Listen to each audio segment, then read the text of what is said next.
Welcome everybody. Thanks for coming. This room was used to talk about the marijuana industry in the room before. They passed around some brownies, so I think half the people from before just never left.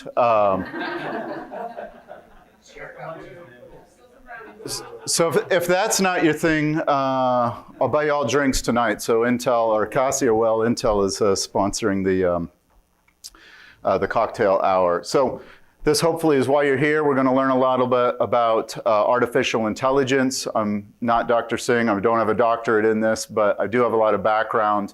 Excited. I want the slides are designed to have a lot of conversation about how to spec it in, where things are, all of that. And if we don't have a lively discussion about that, that means I'm going to end really early, or I'm going to get Matt up here. Then Matt's going to do the song and dance. He's got to sell. You guys are going to rate us poorly. And then since we're in Nashville, we'll follow the life of a country song. And my wife will leave me, my dog will die, my truck will break. So let's avoid all of that and just have a lively, good discussion about this. This topic here. It's pretty exciting in the industry. There's a lot going on. I'm more on the video side. That's where we have focused. And Dr. Singh yesterday gave us some background on the audio side. But I will start us off with something provocative here. And I know this is how we all make our living, including me. But the bottom line and my premise is that, just to get us all riled up, is that actually nobody cares about video. What they care about is what's happening and what happened. And they might care about video for evidentiary's sake, right, to go back and prove that something happened. But in reality, we just want to know what's going on when we're not personally there, or we want it captured when we are there. And so if you start thinking about that's why there's so many cameras out there, that's why we're recording this stuff, and we keep this in mind, our options today, or have been today, we have more cameras to know about what's going on, and we pay people to watch them to figure out what's going on. So where artificial intelligence comes into the equation here is, what if we can figure out what's going on inside this video frame, or at this place of business, or wherever what's going on in the room, and do one of two things: either record it and log it for us so we have that information, or give the person watching this the heads up on where to pay attention to, right? I've seen a lot of these control rooms where there's all these monitors and you got to be paying attention to the right one. And so we'll go into these areas of what is AI, provisioning it, where it's going, the impacts that could happen out there. A lot of experience. It's not, any kind of product presentation. So views expressed here are my own. We'll call it that disclaimer. And also we have some microphones around, and so we want to record, since we're recording this, we want to get your questions and comments captured. So please, if you can, wait for the mic, or I'll repeat a question. So let's start with what is artificial intelligence? Matt already accused it of being me. No. The ability of machines to learn from experience without explicit programming. And I'm going to talk a fair amount about this, is the shift in the industry, and why this is such a hot topic right now, is you used to write programmatically and try to figure out what was going on in the video. And now we're going to switch to this deep learning method, which is machines themselves learn what's going on in the video. And we'll talk a lot about how that works. But I just kind of want to set the framework with this slide that, AI and artificial intelligence, besides being a buzzword, it's pretty wide, it's pretty encompassing, it can mean anything. I saw some workout machine being sold the other day, and they were saying, with artificial intelligence, it's like, oh, if you do this many reps, it makes it harder. It's like, that's a little stretch to call that intelligence, but there's some logic there. So machine learning kind of is a little bit more specific, and it talks about, hey, the machines have got to learn and perform this, and as they're exposed to specific data, they can essentially be trained up. And then how that training happens, that's another level of specificity here in deep learning. So as you can see, it's a subset, but it talks about a multi-layered neural network approach. And then there's all these kinds, this thing goes way deep down the rabbit hole. what did the speaker yesterday say? They went to Carnegie Mellon and they came home wondering if they were like not the smartest person in the room. Like, I work at Intel, I don't wonder that. Like, I know it. These guys talk about this stuff all day long, and there's just this whole entire vocabulary about different types of neural networks, and each of them is different, has its own pluses and minuses, and designed to solve different types of problems, or bringing it all the way back up to the high level. It's all designed to figure out what's going on in this video screen, and how can we turn that into metadata, how can we search on it, how can we make it more useful to know what's going on.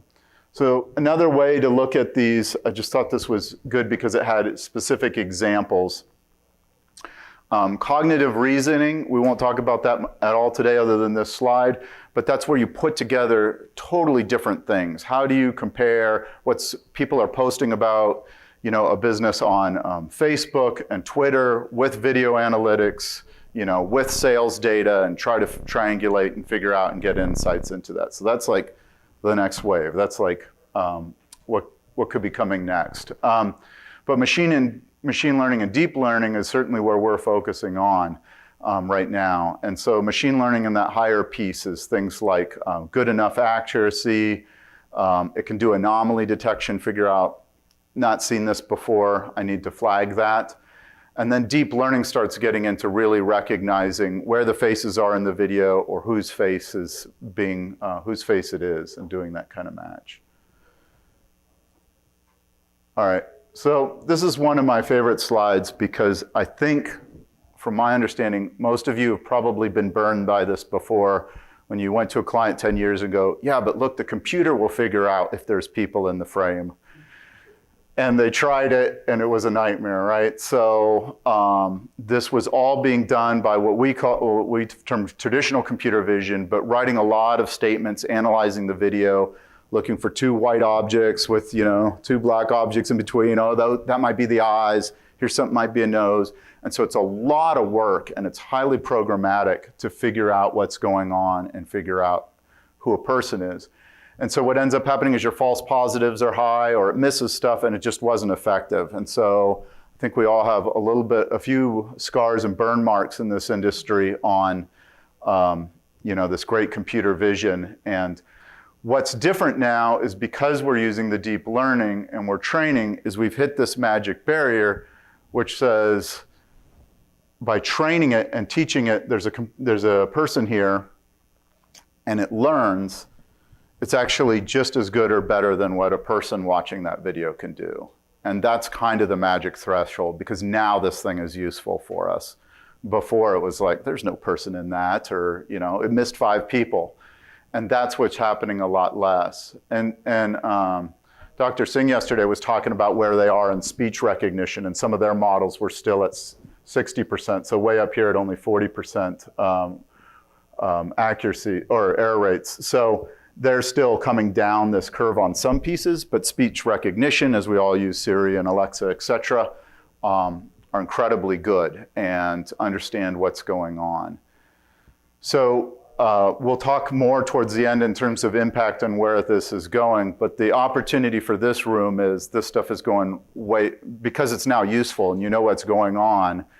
The data is useful to the people in marketing, right, and to all these different industries. It's far more than just figuring out, did somebody come into a room, after hours. It's getting really complicated.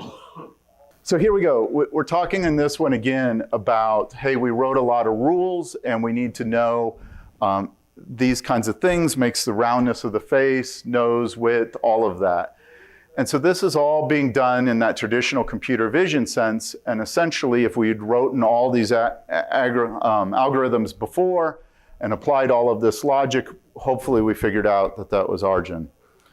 Now we're training them. And so we're showing the computer, we're teaching it just like a child. And that's why it's called a neural network. It's literally comes from the science of understanding how brains work.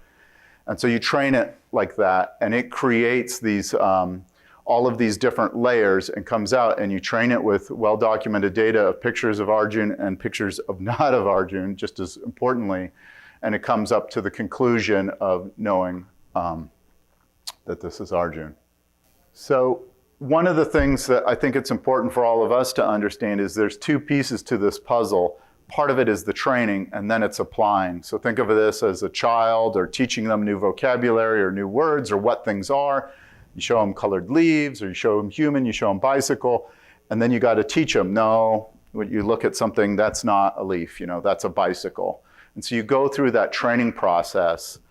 And I'll have a couple slides on this, but this takes a lot of work. It takes huge data centers. There's a huge amount of effort. And that's where some of the VMS players, but the ISVs are playing. This is where they spend their time. They're training up models. This is their competitive advantage. Then where we all get involved is on the inference side, because you've trained up a model. You have a model now that knows what a bicycle is. It's well documented, it's well training, so now we got to put it out and deploy it in the field, whether that's at the camera or cloud or NVR. Somewhere now, this is where the rubber is hitting the road, and we're now throwing live video at it and trying to determine if there's a bicycle in the video for naming that piece. And you can see that the larger the data set, the higher the accuracy these models get. So, what's fairly interesting on this is, well, who has the large models? Facebook, Google, all of us posting all of our pictures up there. They have access to all that data, they have rights, and so they can build incredibly good, incredibly accurate models, but they also have cloud computing to do all the training as well as all the inference. And those rules don't really apply for us here because a lot of stuff has to be firewalled or just on-prem or just locally. So if you have infinite resources, you can make some incredibly good models, but we don't, and our customers don't have infinite budgets, and there are other constraints. And so that's really where you want to apply and get the models as small as possible so they're portable, but out there doing inferencing. Okay, so what comes to mind? Throw out some ideas here. This is a quiz. Traffic light. Anything else?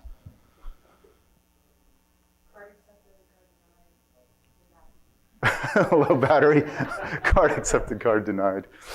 Okay. So yeah, RGB, that's pretty close. I was trying to set up in the last one, leaves, apples, all kinds of things. The point is you can train these neural networks in black boxes, but you don't know what they were trained on, and you don't know exactly what they came to the conclusions on.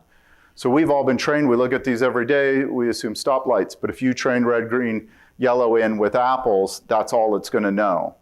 And so one of the areas that's pretty interesting about these models is we can know how accurate they are, but we don't always know how they came to that same conclusion. We don't know what caused them to leap to the idea of, credit card denied or traffic lights or what have you. You don't have that exact same background because you've just trained it and it's created its own model and it's doing the matching. So I want to give you guys a little bit exposure here, and then, like I said, I want to spend a lot of our time just talking about where the rubber hits the road at the inference side. But we kind of watched one of our typical ISVs go through, well, what were they trying to identify in video? And so what's their entire process to go through? And so they frame, hey, we want to be able to do bicycle detection. I have a hypothesize that if I get this kind of set of data, I can train up a model, and that model will recognize the bicycles in the video frame, for example. And then this is where a ton of work takes place, is all the data preparation. And we'll talk about data in a few minutes in depth, but you gotta have the video samples, you gotta have the rights to the video samples, you gotta have somebody label the sample and it's good, because your model is only as good as the training and the data that it's being done on. And I was talking to some folks, and they were working on doing a classroom or like this and seeing who was paying attention and who wasn't. So they're trying to, that video in every frame, they're grabbing 50 faces, right? What direction they're looking, are they paying attention, possible emotion, all of these things. And so it was taking them, I think, 2 people, 5 days to label 30 seconds to a minute of data, right? So that is a huge laborious task. So a lot of times what people are doing is they're bartering and trading on data sets. And then, and so that's one of the questions we'll have later on is when you're looking at who's building the model, how did they build the model and where did the data come from? So then you run it through your training algorithms. And again, this is typically done on the cloud or in a data center environment, because now that you have everything labeled, you structure it and the data science look at how they want the training to go load into the system. And you go back and you double check and you show it pictures of bikes and see if it got it or not. Retune it, reorder your deck, relabel things, and go through and come up and keep going through that process until you've got a model that you feel is pretty well trained or baked. And so now we go through the process of, well, where is this going to be deployed? Like I said, for Facebook, if they're doing this all up in the cloud and they just turn it loose on the cloud, so their inference and training can be done in the same place. For the rest of us now, deployments where we come in and we want to decide, well, it's got to go on the NVR, or does it need to go down to the camera? Where is this model going to be deployed and how? And so I got a lot of questions on that. And then there's always the question was, how good did it do in your environment, right? And so it's one of the key learnings I think here is to make sure that we're testing that, because a few things being different can drastically change the results. So I'll build this out here. When you look at how long this takes, a lot of people talk about, loading the data and augmenting the data and labeling it. That's half the process that a software developer goes through. And then once you run it on the computer systems, it's actually using not much time because you're probably throwing it against the cloud to do a lot of development here. And then once you've got the model and it flips over to this inference side, which is where we live, it's just running all day long.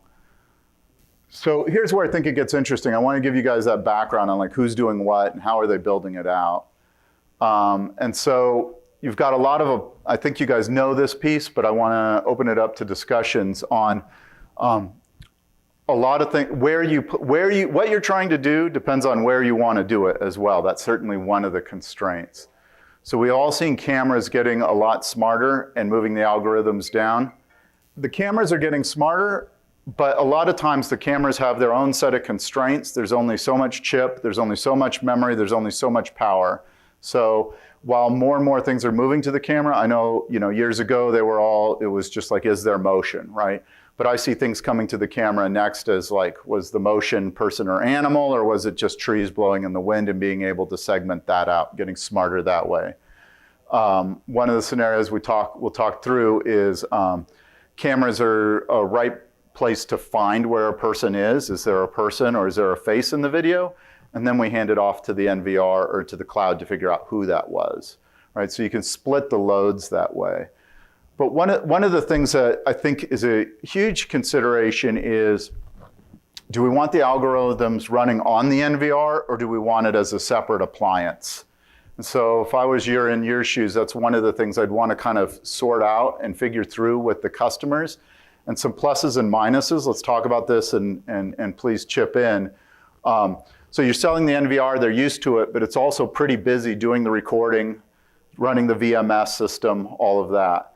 And so now you're throwing a huge significant load again on the same box, and you got to spec it for that. And I would argue that even though new features come in the VMS systems from year to year, the advances in the number of models you want to apply as those get better rapidly could grow so much that it gets so far ahead of you that the alternative there and the plus is to have its own box doing just the analytics. So it's not interrupting. If it goes down, you lose analytics and you don't know, who came in or something. So a huge deal if you're running a dispensary. You can live with the algo engine going down for a few minutes if you're in a lot more forgiving industries.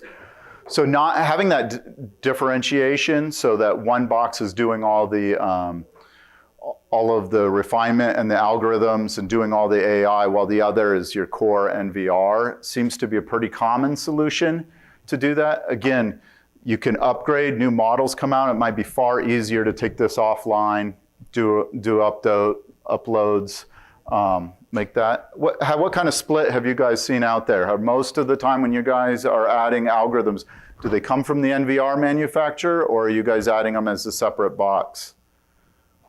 Separate box. Camera. Putting them in the camera? Sometimes a hybrid. Part done in the camera, part done Sure. in the NVR. Depends on the analytic they want to run. Yeah.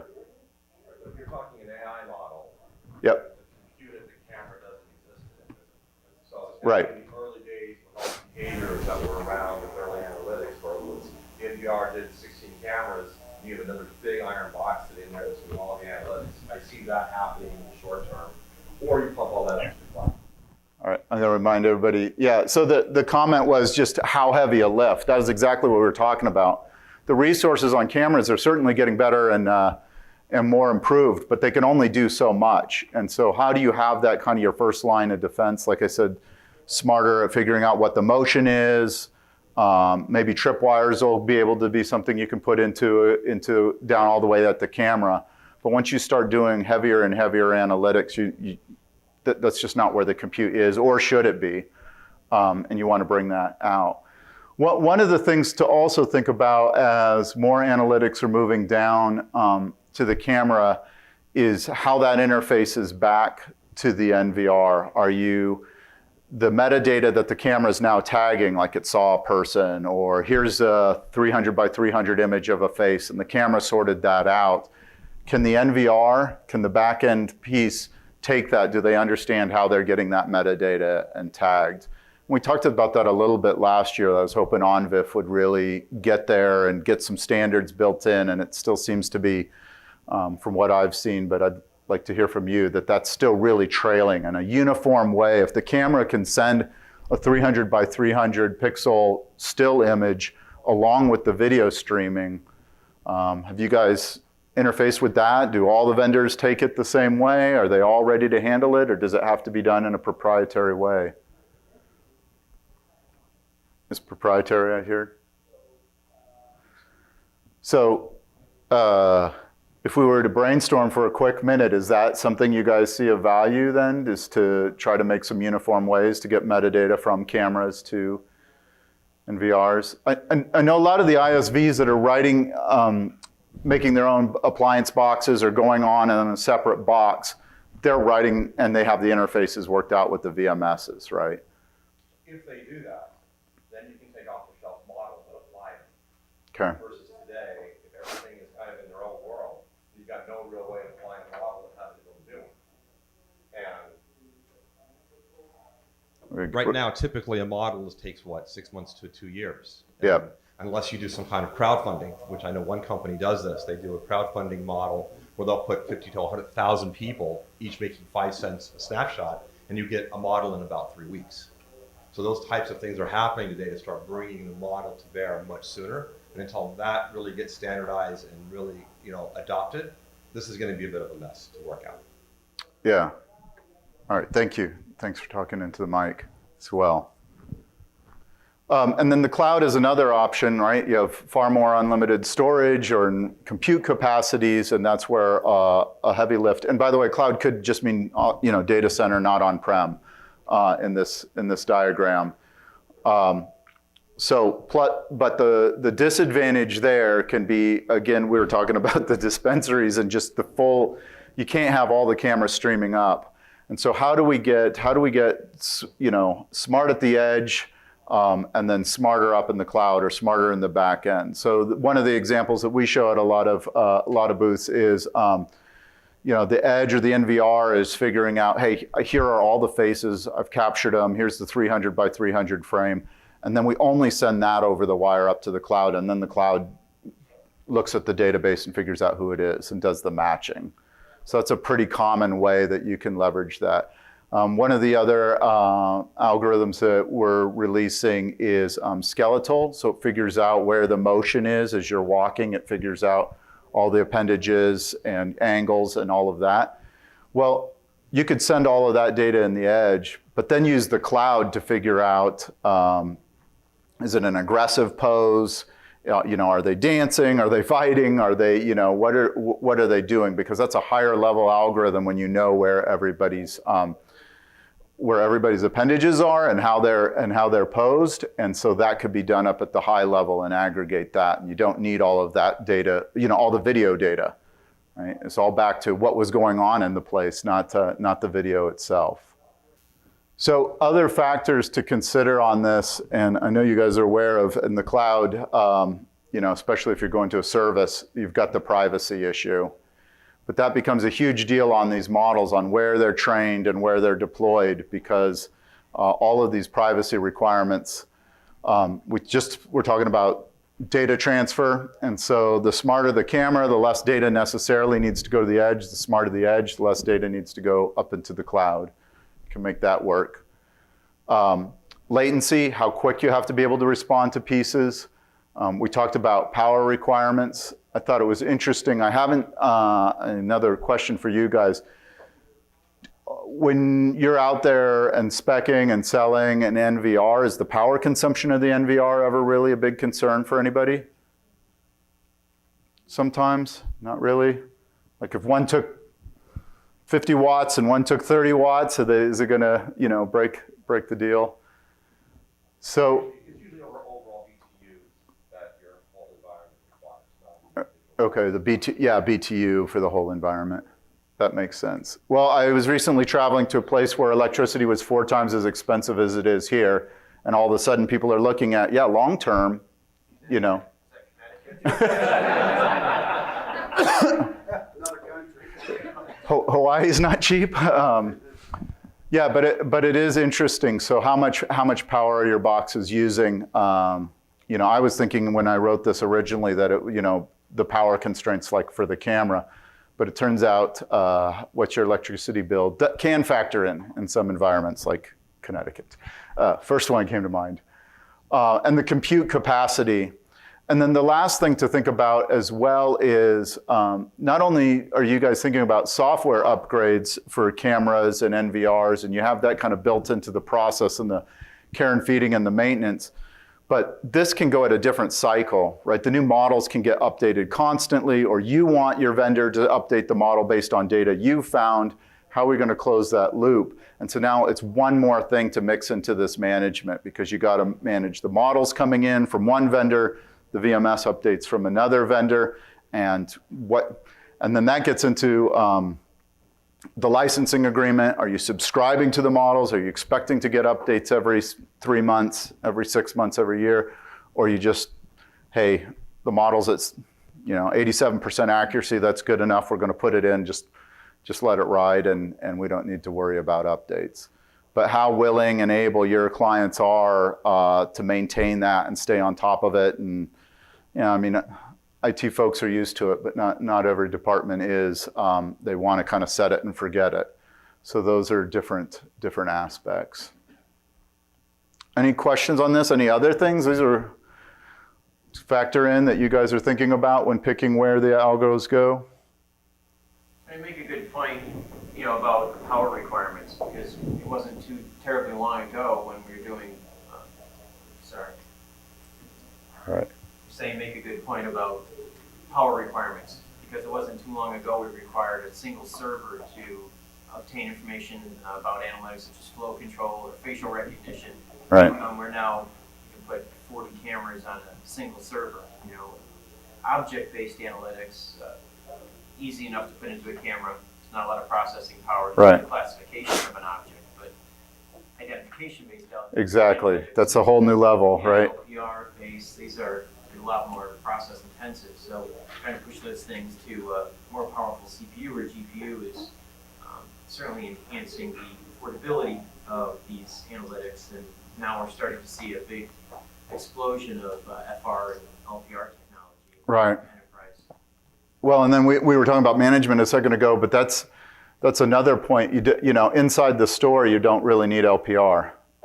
And so how do you deploy that this camera is over here and it's outside and it needs to find, car counting or LPR or something like that, and this one's inside. So it's a whole different set of algorithms. So let's have more discussion here because I think there's a lot of factors to take into account on where you're recommending that this happens and what the clients need. So Storage, there's still storage requirements for doing analytics. It's different than storing, it's much smaller than the video, but keeping track of all of the metadata that you're doing. Every channel increases it, so how many channels you want to do. Once you start adding analytics on the channels, it's adding a compute load there for sure. And so maybe they don't want analytics running on all their cameras, but just some of them.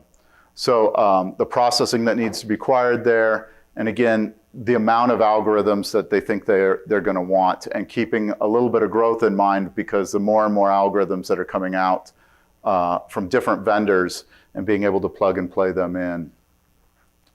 We talked a lot about management and usability and updates.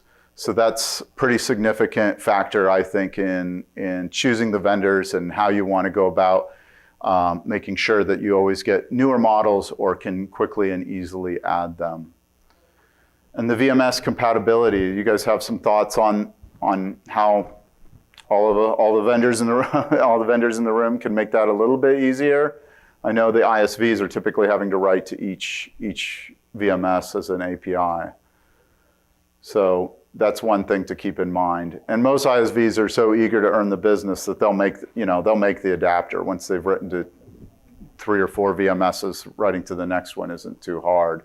But this is so the metadata, the type of, if the analytic is figuring out what color the car is, what type of car it is, what the license plate or where the license plate is in the frame, you want to capture all that metadata and have it go back into the VMS system so that the searching is improved. So I think you guys have seen some of that. Yeah, good. So one other thing. I'm buying him a lot of drinks, by the way. He keeps that. He could keep it coming. I live this world now. So another thing to consider from a recommendation perspective that is going to become very important is privacy, and it's not necessarily going to be our responsibility, but we're going to have to make sure that we ensure privacy at rest, privacy in transit, because this type of data becomes PI information and becomes, a big issue as you start dealing with privacy and compliance. So it's something we have to consider. Right now it sits at the edge in the NVR, that's fine, but now we're taking it and we're doing compute around it, and the compliance groups are starting to question how is it being used, what are you doing with it? So we have to have those answers, and we don't really have them today, but when you're looking at your recommendations, I need to consider the pipeline is just another factor to think about. Yeah. Privacy is huge. We're getting ready to introduce some blurring algorithms, right? So it finds the face and blurs them. And so, but where do you want that? Because if you want to know who came into your store and robbed it, you still want to keep the face. But maybe you don't need the face to send it up to the cloud for higher analytics, and you can protect the privacy at that point on and blur the faces. And then as we get into data, maybe that's a data set that other people can now use, that you have obscured all the privacy necessary information.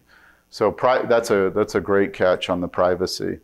There's also there's also the encryption pieces that you talked about as well. So what needs to be encrypted along this line and what doesn't. So that's a great one on the manageability. The next one I wanted to talk about, and this, I know you guys are more up on the news than probably other industries are, but what's this code doing that's doing the analytics, and how is it being implemented, and is it secure, and all of those kinds of things. So just like you're doing your homework on the VMS vendors and how that works, what also is going on with the models and how open are the models, what's going on with that relationship, as well as the code to help implement the models. So I work on a product that's there for the model builders and deployers and make sure that the code runs as fast as possible. And we just decided to open source it. So some of our developers are all around the world, and people start asking and they want to know, and they, what are you hiding? How does it work? It's just easier for us to say, we're not hiding anything. Here, help yourself. Oh, and if you're going to help yourself, go ahead and contribute and help make it better. We'll take it. But that's a huge piece to understand that piece.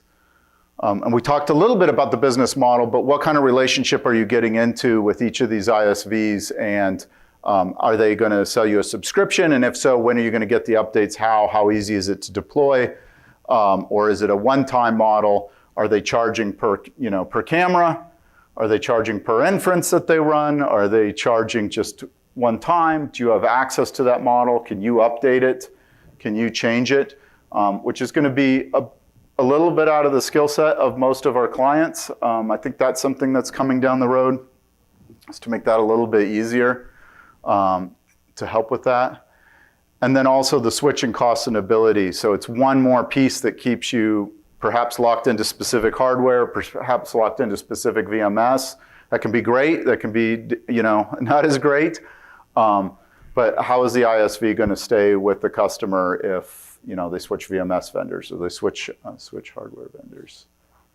Anything else that you guys think is missing from this list? Things to make sure we're asking the ISVs and think about as we get these models. Just to take a step back, how many customers I asked this question last time I was here, how many customers are really asking for specific analytics?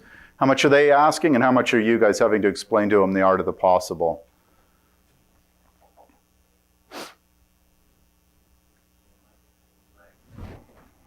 All right.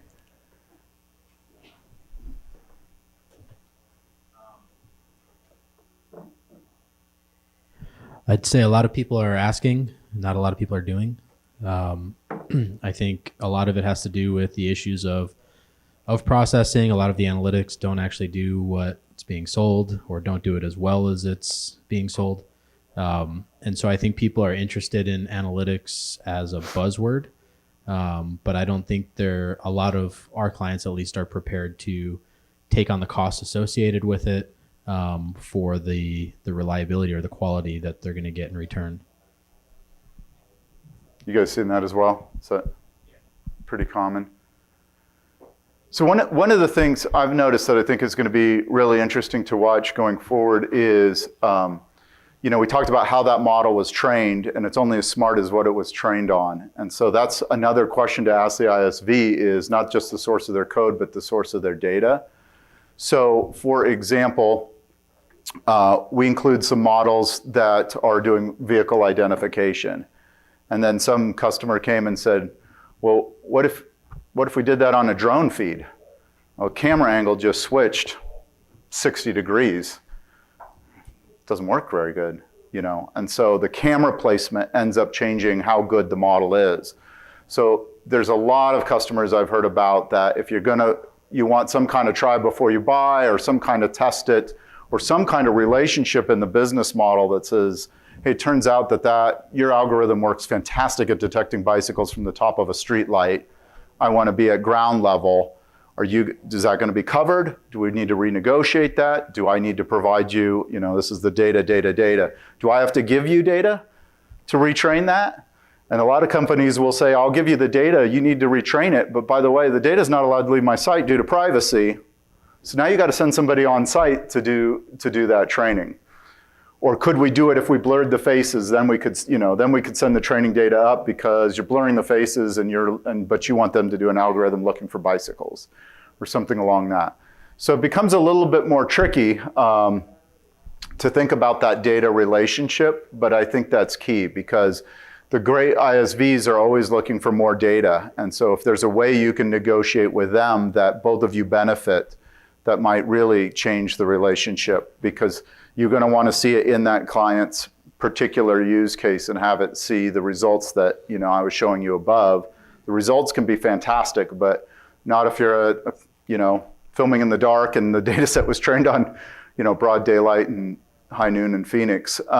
So those are big things to try and look at. But the great news to a lot of them is, for specific use cases and models, they can really, really be fine-tuned and do a fantastic job, and save a lot of effort on wondering that ultimate question of what's going on in the business.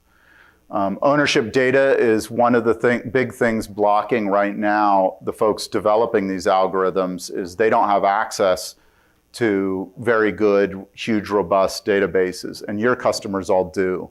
So that's something that they can bring to the table in this negotiation is, hey, I'll let you use you can't take any of my data with you, but if you use it to retrain your model, then I know it works for me, and you have a larger, data set that you can work with and train, and your model will get that much better.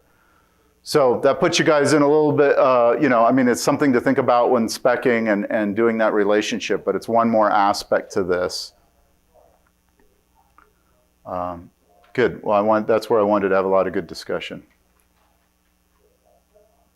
So, and I mentioned this at the beginning, but something interesting that happened with us or my team inside of Intel, I think is what's, if it hasn't happened to you guys yet, could easily be on the horizon. We were focused, I work in the IoT division, we were focused on DSS, right? So we were supplying you guys, making sure that the NVRs all run great on our products. And then we started getting into the analytics and we saw that coming. And it's like, okay, now algorithms got to work great on our products. And then all of a sudden, the kind of light bulbs go off like, well, if we know what's going on in video, this is so applicable outside of security. And so we went from a particularly vertical-faced group on, hey, we're here for DSS, and now it's all of a sudden like, what are you doing for retail? What are you doing for industrial? What are you doing, for robotics and home? And so all of these other industries. So I think the opportunity, we talked about, there's a lot going on and a lot of decisions to be made on picking analytic vendors and doing that right sizing and fitting. But the upside of this is going to scale way faster and way broader than just using video for security implications. We have a couple of partners I've seen, they do some great demos. If you've got a gauge that's measuring something in a factory and you really want to know when this thing's going to hit the red line and be given a heads up, the options today is to take the factory down, replace out the gauge with one that's connected. You got a bunch of connectivity issues. You got to make sure it's all online. It's expensive equipment. Or you can run a Cat5, put a little camera on the gauge, and put in video analytics that says, hey, when the needle goes to red, start sounding off alarms, right? And that's far easier to deploy, far more simple than taking your factory offline. And you've just implemented some pretty simple video analytics that are really adding a lot of value there, and then multiply that times number of gauges. Any other questions on that? Have you guys seen this? Have you guys seen other people starting to ask in this space, or not quite yet, like for other usages? I think the lowest lift is heading towards retail. How many people do I have in line? We've seen a lot of vendors start taking snapshots of shelves and figuring out low inventory and writing analytics to compare that with the back end. So you can kind of figure, well, I didn't sell that many, Snickers bars or whatever. I want to compare it. Safety issues. I'll tell one of my favorite stories. Small business found out a worker decided to take a nap. May or may not have been to one of our previous dispensaries before, who knows. And didn't want to get caught, so they paid off their coworker to cover for them. Right, and just curled up and fell asleep on the floor for an hour. And then the manager finally caught wind of it and went back to the video for evidentiary purposes and took the appropriate actions. But it got me thinking, and I went back to the team. I'm like, if you own a building or a business and somebody is lying down, that can't be good. Like, the best case is they took a nap, right?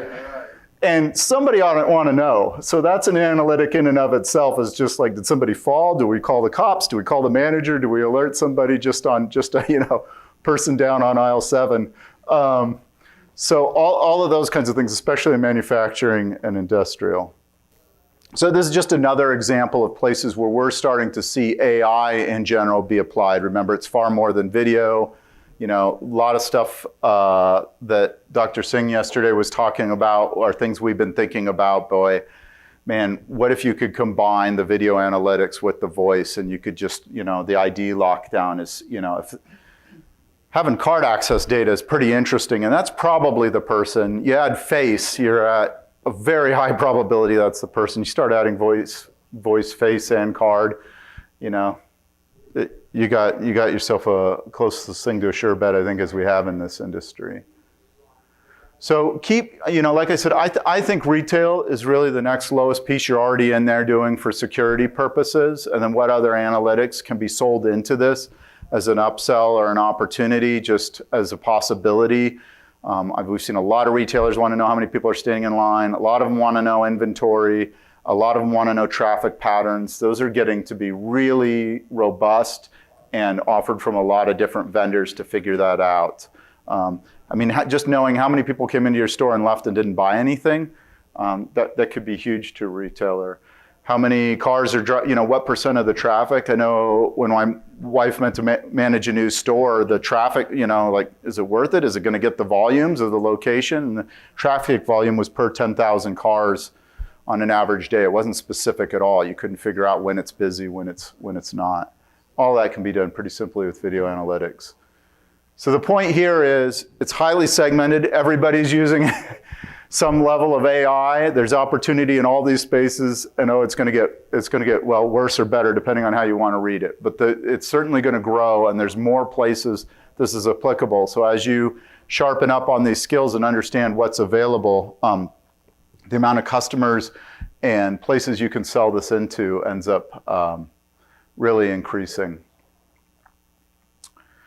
And then the algorithms are going to get crazy better, and I think you guys have seen how good the face recognition is now and face matching.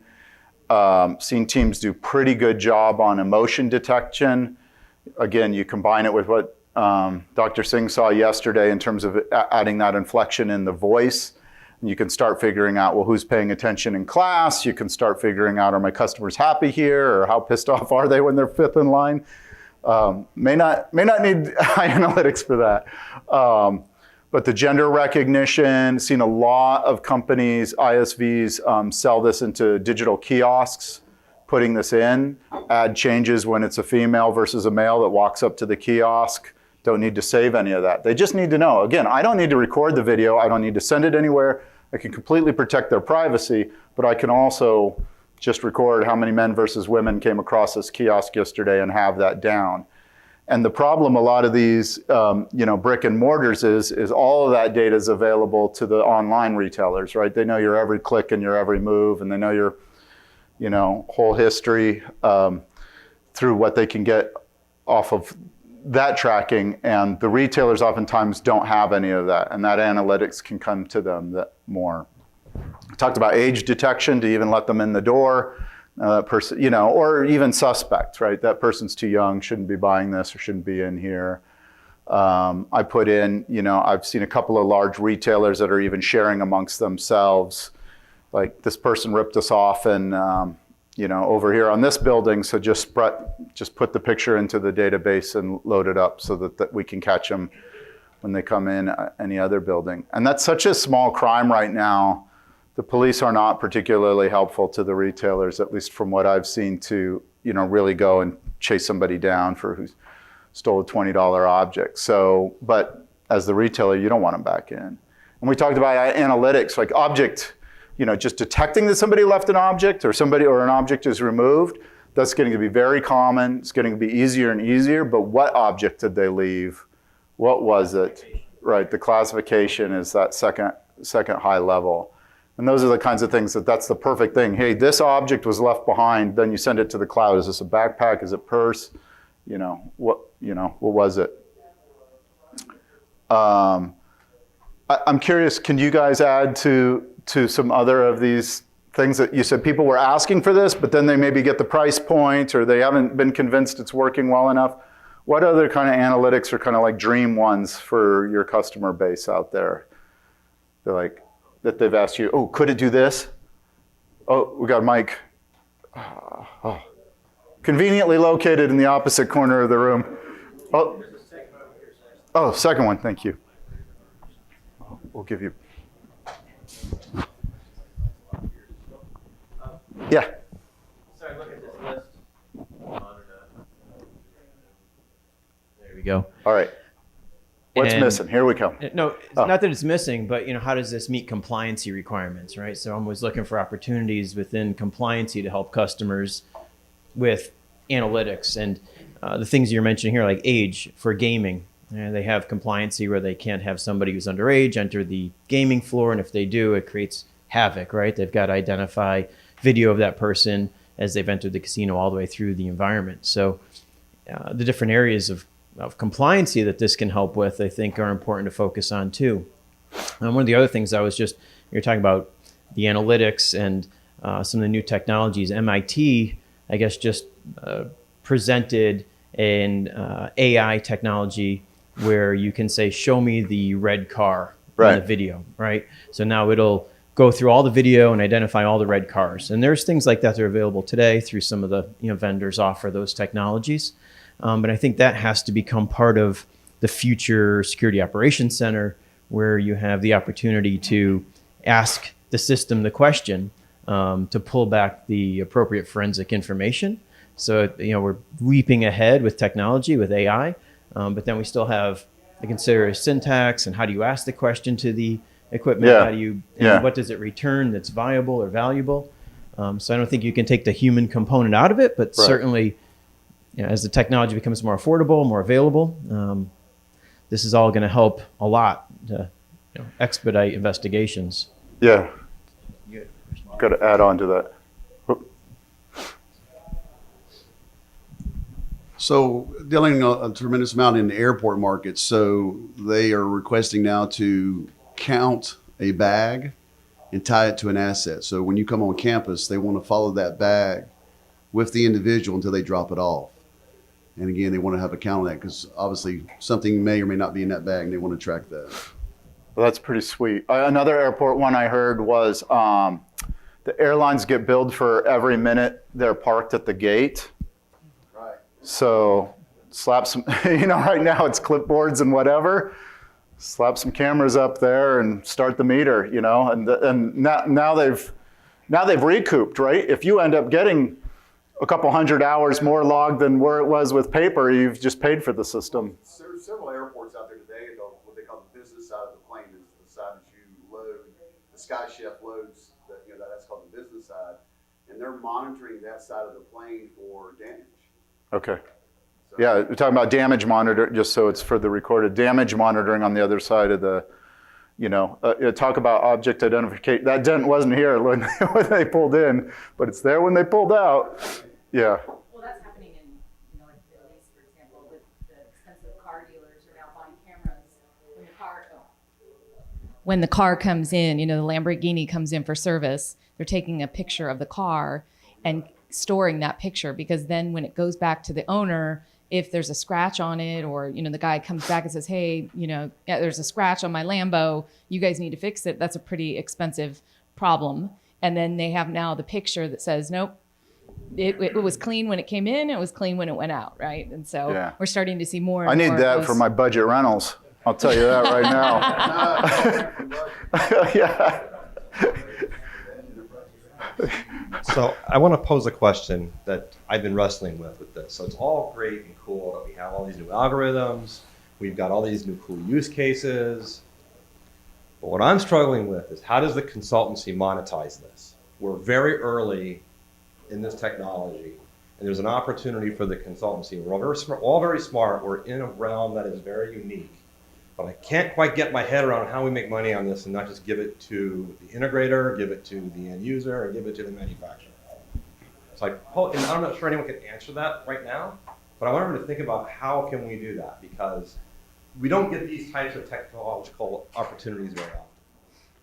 I wonder if the validation and the testing and being the neutral party on how well is this algorithm performing on your particular video feed might be an opportunity where you could come back in and say, hey, if you bring in 2 ISVs, we'll help you run the analysis on how well they're doing. I'm just spitballing. I think that's a great point, though, how to monetize. I mean, we're looking at that with some of the security system integrators that we're talking to. How do you take all of this and then create new revenue streams? I absolutely believe there is an opportunity to do that. And I think we just have to find the right message.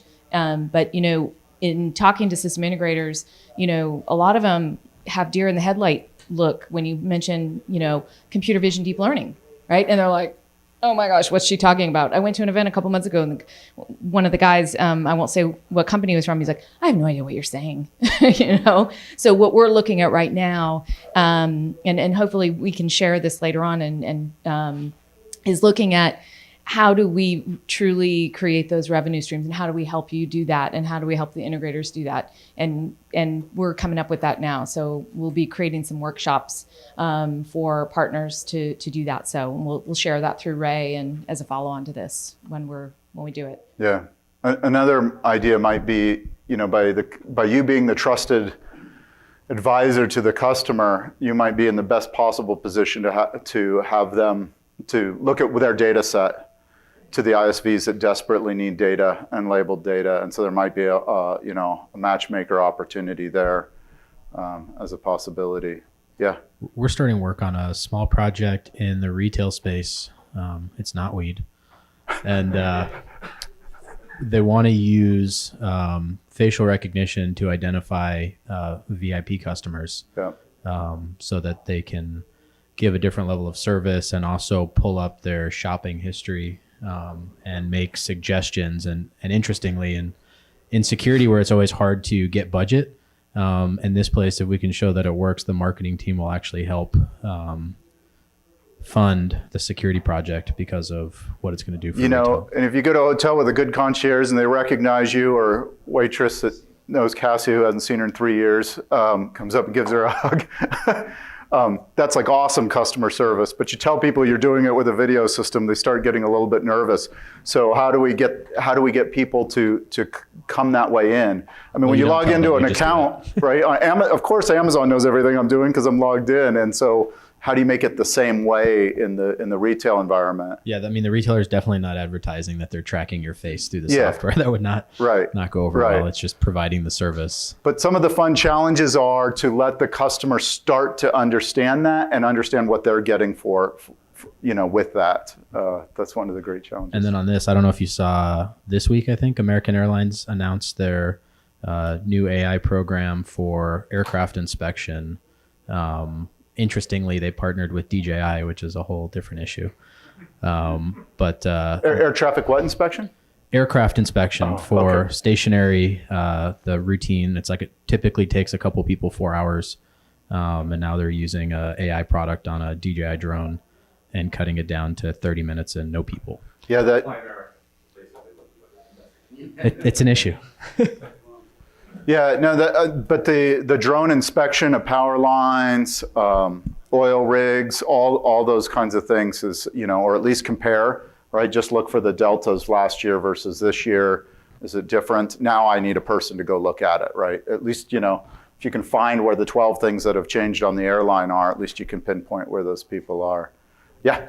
Hey, as a end user, could you say that we're just too immature and we're just not there yet to make a big investment in, if I'm doing a new building next year, is it just too early for me to fit the whole thing out and put all this stuff in, because in a year, 2 years, it will all be obsolete?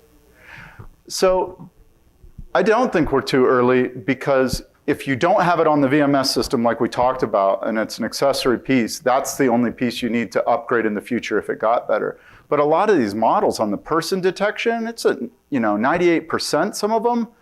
And a lot of them I've just seen are immediately helpful. If it's just counting people and knowing how many people are there, or it's doing the traffic monitoring, or it's grabbing the license plate, the accuracy that we've gotten to is really impressively high. And it's to the point, there's no question it's useful.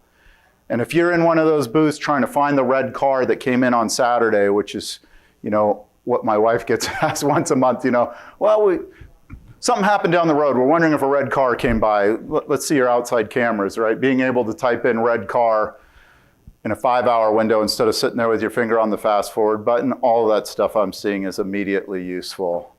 Today, that's definitely where we're at. And then what's coming on later is, like I said, getting better at the emotion or putting things together, or, hey, this person comes in 5 times a week, they come into the store and they leave and they never buy anything. That seems suspicious, right? That kind of stuff might get a little bit more advanced later on. The things I've seen are so much better than they were just a few years ago. And we were talking about earlier, not to the monetization point, but a lot of these models are being done in a community-oriented way and put up on the internet. And so some of these models are pretty darn good and they're completely free, and it's just about implementing it. And that's kind of where I work, is our tools, we just help the ISVs and help the VMSs get these tools that are already freely available on the internet and integrated into their platform much faster so they can move quicker. So that's my answer. Now what it sells for and the implementation pieces, I think you guys are better off to answer. But in terms of the accuracy being pretty solid, I've seen that. You agree? People are generally nodding or nodding off, one of the two.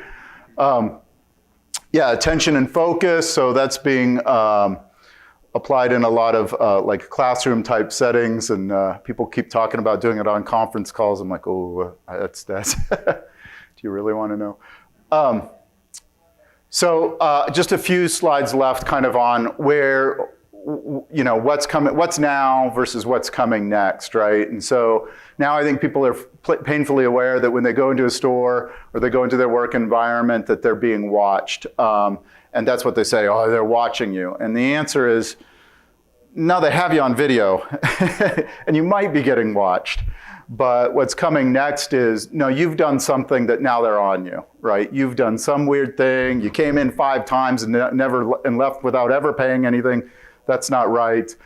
So they've got the statistics, the metrics, the VIP, oh, nice to see you again, Mrs. Jones, all of those kinds of things, just bringing the attention to the person. So it's not like this is doing, it's like I said, it's just directing the energy of the business where they want it.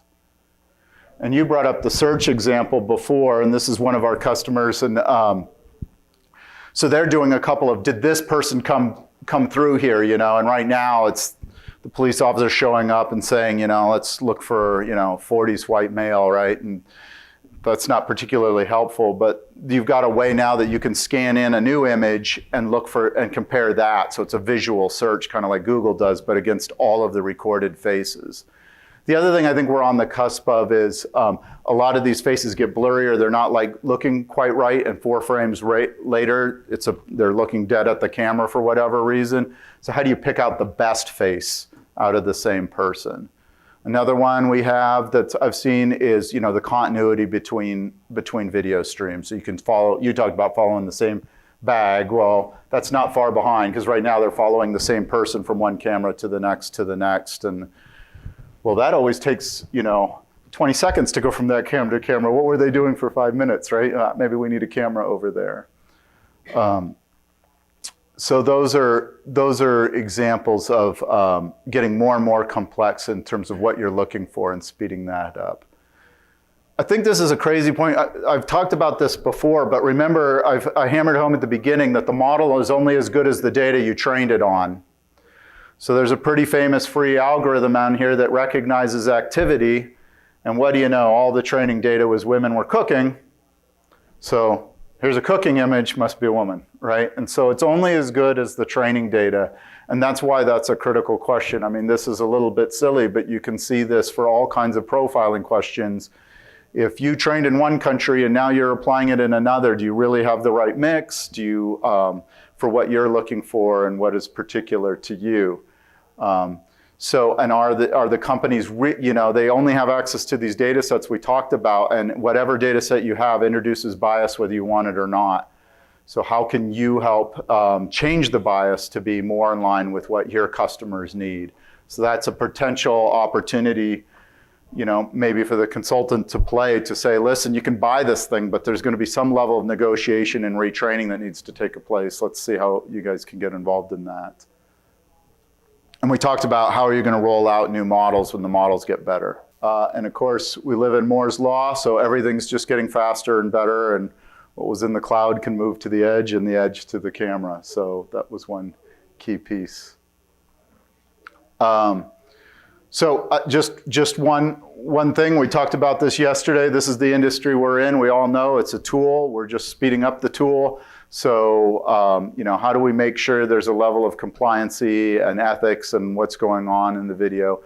So Ray wanted me to touch on this, and I found this AI for Good Foundation that really talks about building these models and applying these models for heuristic purposes and how those could be made available. And they have a lot of great links there too, and some of their models are freely distributed that you could offer as a value add to a customer. And once you have the system in place, adding more models is pretty interesting.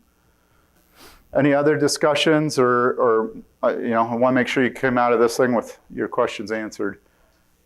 Kind of like what you were just talking about there, some of the AI specific conferences or in academia, a lot of this sort of ethics is definitely a topic. And I think consultants can play a part of that. When you talk about machine learning at some point, if the machines start taking over decision making and societal things, how does Intel view that? And I think it is pretty important on the development cycles. Yeah, we have a group of people really just studying that particular issue. It's certainly coming up more and more. We haven't issued a statement or a paper on that yet, but I think you will see one. We're very cognizant of these kinds of issues. We have a lot of people focused on that, and the question certainly hasn't missed us, but as you know, it gets complicated fast. And so, we're enabling the people to make these models out there and get them deployed easier. So how do we influence them that the models are, even as, in fact, the group working on that is the one that reminded me to talk about that bias. Even just the bias built in. If you feed this thing bad data, you're going to get bad results. And how do we all make sure we're paying attention to that from even an ethical standpoint?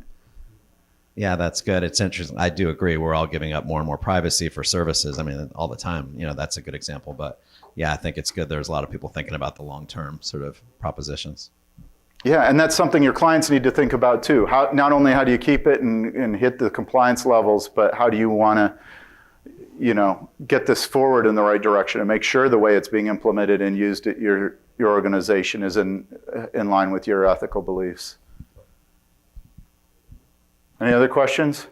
You guys ready? So what? Oh, one. Oh, we got. Yeah, I had more of a fundamental technical question. Nice. If I understood you correctly, you have this neural network and then you feed the neural network data and it learns and then that creates the model. Is that correct? The model is the neural network, really.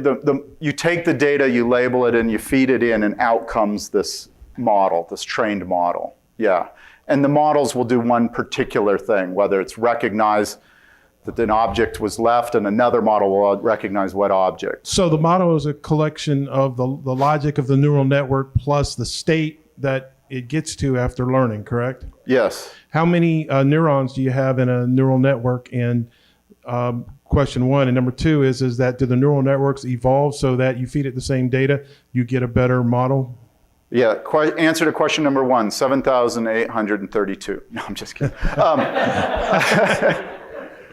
They can get crazy complex and crazy huge, and then they can't fit on the NVR and they can't fit on the camera, right? Well, it's a parallel thing. If you mimic the brain, I've read a couple of books on the neuron and how that works and applied, and it became obvious that you're talking about a lot of processing power. Mimicking my brain's a little easier than some others, but no, you're absolutely right. So the model, and so it's the number of layers in a model, and the number of layers gets it more accurate sometimes. And so this is all part of this tuning technique, is to know where is it going to be applied. If it's a camera, I got to get it small and I got to get it fast, but I'm going to sacrifice some accuracy. So the ultimate goal is always accuracy until you put it in the real world, and then it's speed and cost and accuracy, right? So the same trade-offs we have to go through for other things. So then you have the model created, and then you stick the model in some device, either a VMS or at the edge. Right. And then you have other software that puts input to that model and then produces output?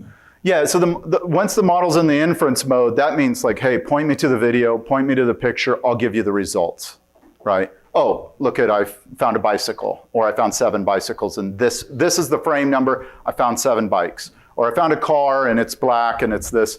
And so that's what it's returning back that you can store as metadata, and that's what the search is doing. You're just matching, looking for the black car because you already labeled that there was a black car in the video. Okay, thank you.